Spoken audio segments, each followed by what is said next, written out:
Pemirsa, diduga akibat gas beracun dari PT Medco, 12 orang warga desa Panton Rayek terpaksa dirawat di Puskesmas Banda Alam dan 2 orang lainnya dirujuk ke RSUD Dr. Zubir Mahmud. Mereka mengalami mual dan sesak nafas berat. Saat ini 8 telah kembali ke pengungsian di kantor camat Banda Alam.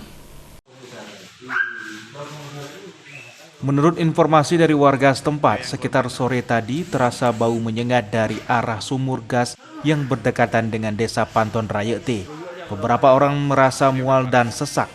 Warga setempat langsung menolong korban untuk dievakuasi di puskesmas setempat untuk perawatan medis akibat mencium aroma yang menyengat. Sejumlah warga lainnya dihimbau untuk segera keluar dari desa dan mencari tempat perlindungan yang aman.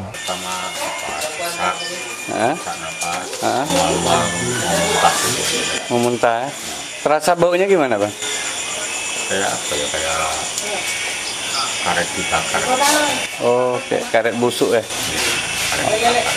Kayak terbakar ya?